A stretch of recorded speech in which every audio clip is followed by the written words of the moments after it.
En el patio de atrás. Hola, bienvenido, acompáñame a conocer una nueva historia, que seguro nos hará pensar si en verdad estamos a salvo. Yo soy el Señor D. Y esto es, En el patio de atrás, comenzamos. Imaginen, paredes tan delgadas que pueden escuchar a sus vecinos respirar o discutir como si estuvieran en su misma habitación. Esa era mi realidad en esa casa de interés social, un laberinto de cemento y promesas rotas al que la necesidad me empujó.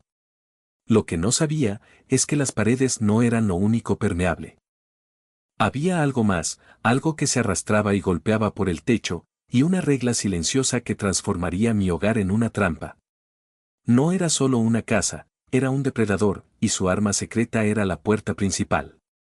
Cada vez que la abría y cerraba, sentía un escalofrío.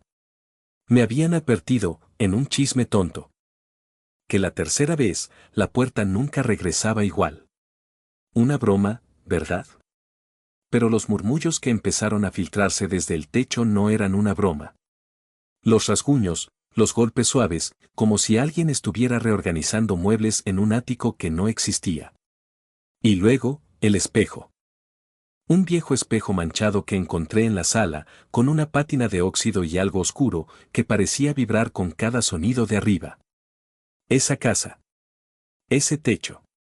Esa puerta. Empezaron a jugar conmigo. ¿Y si la puerta, de verdad, no regresaba igual?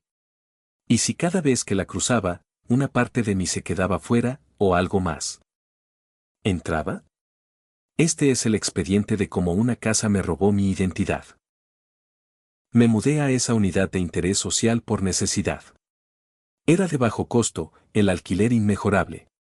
Un complejo de viviendas idénticas, con pintura descascarada y el eco de vidas pasadas impregnado en las paredes. Mi unidad, la 2B, no era diferente. El aire era pesado, con olor a humedad y olvido. La primera semana fue de rutina, desempacar, limpiar, intentar darle un toque personal a un espacio que se resistía a ser hogar. Fue entonces cuando lo vi, en un rincón de la sala, cubierto por una sábana sucia, un espejo antiguo, de marco pesado y madera oscura. Con el cristal salpicado de manchas pardas que parecían marcas de agua, pero que no se quitaban. Era un trasto, pero tenía un aire melancólico que me impidió tirarlo. Lo limpié lo mejor que pude y lo apoyé contra una pared, sin saber que era el ojo de la tormenta. No quería estar allí. Había prometido a mi hermana. Antes de que, bueno, que nunca me resignaría a una vida así. Esa promesa se sentía como un peso en el pecho, una traición silenciosa que la casa, de alguna manera, parecía percibir. Los ruidos del techo eran constantes ahora, una banda sonora de mi arrepentimiento. Al principio, los sonidos del techo eran fáciles de ignorar. Son las tuberías, me decía. Son los vecinos, aunque sabía que no había nadie. Eran rasguños sutiles, como uñas largas deslizando por el yeso. Luego, golpes pequeños, rítmicos, demasiado persistentes. Empecé a sentir una presencia. Un peso invisible sobre mi cabeza. Fue una tarde, al volver del trabajo. Abrí la puerta, entré, la cerré. Más tarde, salí a la tienda, volví a abrir, entré, cerré. Al salir de nuevo a sacar la basura, ya era la tercera vez. Al entrar, noté algo. Mi billetera, que siempre dejaba en la mesa de centro. Estaba sobre la mesita de noche. Pensé que la había movido yo. Pero esa noche, al ver mi reflejo en el espejo manchado, juraría que las manchas de óxido parecían más intensas. Una sensación de inquietud empezó a arraigarse en mí. El aire en la casa se sentía más denso, más frío. Los ruidos del techo habían adquirido un nuevo matiz, más intencional. No eran tuberías. No eran vecinos. Era algo, y estaba aquí, conmigo, arriba. Las alteraciones se hicieron más audaces. Mis llaves aparecían colgadas en un gancho que no recordaba haber instalado. El patrón de un cojín parecía ligeramente diferente. Pero fue el espejo manchado el que más me perturbó. Mi reflejo, a veces, por una fracción de segundo, mis ojos parecían un poco más hundidos. O mi boca una mueca apenas perceptible. Como si la persona del espejo fuera yo, pero con una capa de cansancio o tristeza que no sentía. Una tarde, mi amiga Laura vino a visitarme.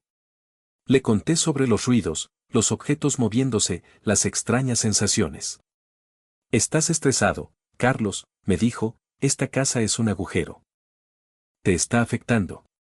Señalé el espejo. «¿No ves nada raro?». Ella se acercó. «Son solo manchas de óxido, viejo. Necesitas vacaciones». Pero cuando se dio la vuelta, juré que vi una sombra en su propio reflejo en el espejo. No le dije nada. Sentía que Laura no me decía toda la verdad, que había algo en su mirada.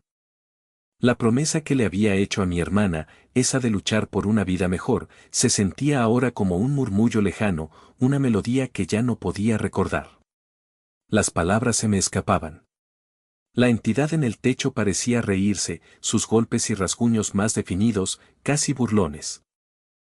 La negación se desmoronó. La incredulidad se transformó en obsesión. Tenía que probarlo. Entender la regla de las 3 puertas. Era un experimento macabro. La primera vez, abrí la puerta, salí, la cerré. Entré, cerré. Salí de nuevo, la cerré con cuidado. Al volver a entrar, mis notas de voz, que guardaba en mi teléfono para documentar los ruidos del techo, habían desaparecido. La carpeta estaba vacía. La segunda vez, hice el mismo ritual. Al cruzar el umbral por tercera vez, sentí un vacío en el pecho. Recordaba haber tenido un perro de pequeño. Pero ahora, la memoria era borrosa. Como si fuera la de otra persona. ¿Tuve un perro? ¿Lo había soñado? El espejo, por supuesto, lo reflejaba todo, sus manchas más oscuras, como un mapa de mi propia desintegración. Los sonidos del techo no eran solo ruidos, eran risas silenciosas, un coro de algo que se alimentaba de mi confusión. La entidad tejía una nueva realidad, usando mis memorias como hilos. La casa, con sus paredes delgadas, era una cámara de tortura psicológica, y la puerta, mi verdugo. Cada apertura era una puñalada a mi identidad. Miré el espejo, y mi reflejo parpadeó, mostrando un rostro que no era completamente mío. Las manchas parecían moverse. No podía seguir así. La casa era un campo de batalla. Tenía que entender, o me perdería. Me paré frente a la puerta, mi corazón latiendo. El espejo manchado me observaba. Los rasguños y golpes del techo eran un crescendo ensordecedor. Respiré hondo. Abrí la puerta, salí, la cerré. El silencio en el pasillo era opresivo. Volví a abrir, entré, cerré. Me sentía mareado. Una punzada de dolor atravesó mi sien. Recordé la promesa a mi hermana, la de no olvidar. Era vital. Pero la recordaba con una voz ajena, sentimientos que no eran míos. Era el momento. La tercera vez. Con manos temblorosas.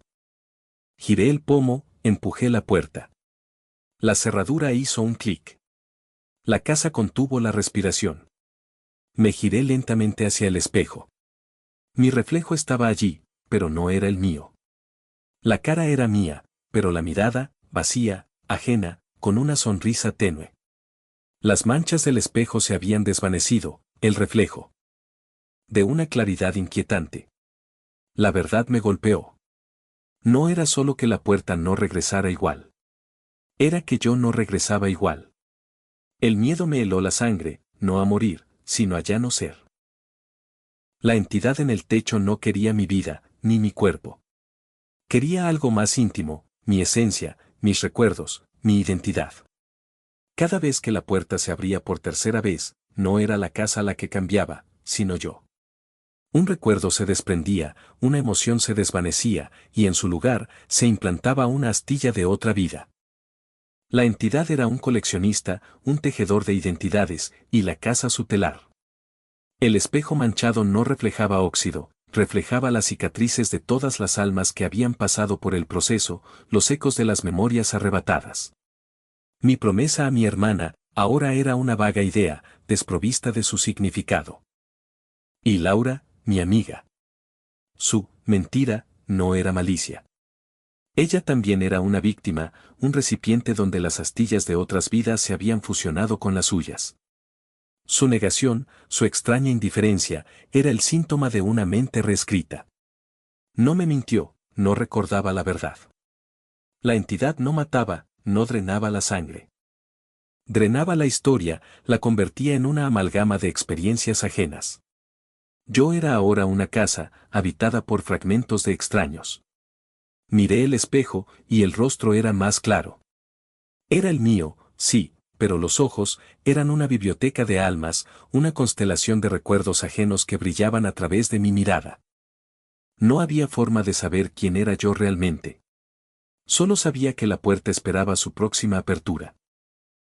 Y así, me quedé en la casa, prisionero de mi propia conciencia, de lo que quedaba de ella. Cada día, un nuevo recuerdo se desvanecía, reemplazado por la memoria de un trabajo que nunca tuve, de un amor que nunca conocí, de una ciudad que jamás visité. La casa no me había matado, ni vuelto loco. Me había deshecho. Pieza por pieza, hasta convertirme en un mosaico de vidas ajenas. La entidad en el techo seguía allí, una presencia constante, observando, esperando. Sus sonidos ya no me asustaban, eran la banda sonora de mi disolución.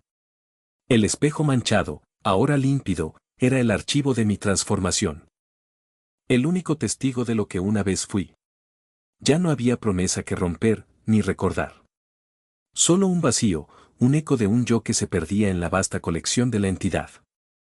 La puerta principal, ahora, era solo una puerta. Ya no sentía el impulso de abrirla 3 veces, porque sabía que no había nada más que perder. La identidad es frágil, construida sobre hilos de memoria y experiencia. Cuando esos hilos son cortados, o intercambiados, ¿qué queda? Solo una silueta, un espectro de lo que fuiste, vagando por los pasillos de una casa que es tu tumba psicológica. Y la entidad, siempre en el techo, siempre recolectando. Así que, la próxima vez que te mudes, ten cuidado con las viejas casas, con los objetos abandonados, y sobre todo, con las promesas que haces. Porque en algunos lugares, las puertas no solo abren paso, abren tu alma. Si esta historia te ha dejado pensando, no olvides darle me gusta y suscribirte para más expedientes como este. Quizás eso te ayude a recordar quién eres realmente antes de que sea demasiado tarde. Porque a veces lo peor no está bajo la cama, está en el patio de atrás.